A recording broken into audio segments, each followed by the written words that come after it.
Ne tuez plus. Paul Biya connaît tous nos problèmes. Il va leur solutionner avant notre émergence en 2035. Il n'a pas placé notre émergence en 2035 par hasard.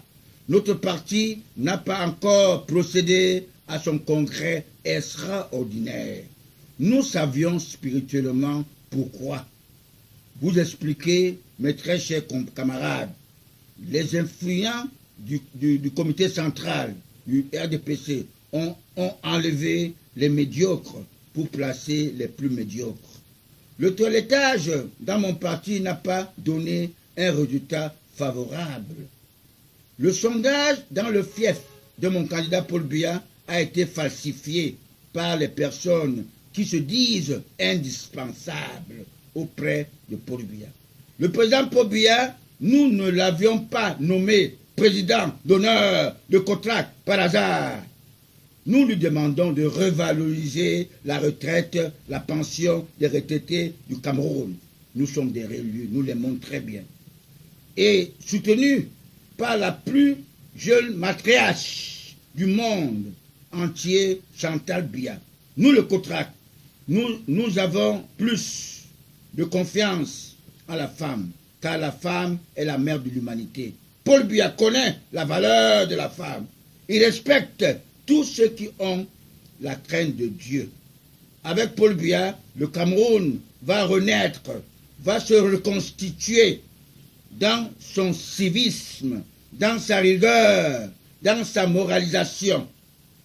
Mes très chers compatriotes, je viens d'avoir l'inspiration des bons anges de Dieu d'Abraham ce 29 août, une semaine après la célébration de la fête de Tabaski, l'immolage du fils d'Isaac, à qui Dieu a destiné son alliance, pour demander spirituellement la doléance à mon candidat naturel, Paul Biya, de me faire appel, car le père d'Aristide, qui se trouve au paradis, pour qui j'avais demandé la première messe d'action de grâce, qui avait été dite par l'archevêque Cléda pour son admission au paradis, et son épouse, maman Félicité, avait apprécié mon geste et m'a adressé une lettre de remerciement.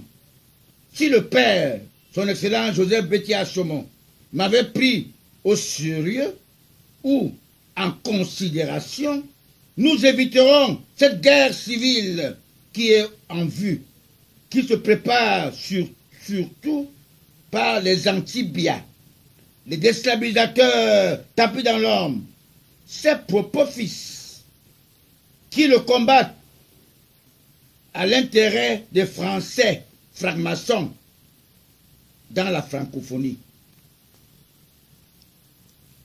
Je voudrais faire savoir à tous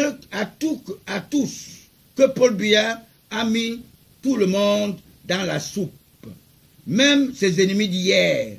Les nouveaux maires de la période de décentralisation vont nous prouver que nous sommes plus de 50 millions d'âmes à ce jour du renouveau.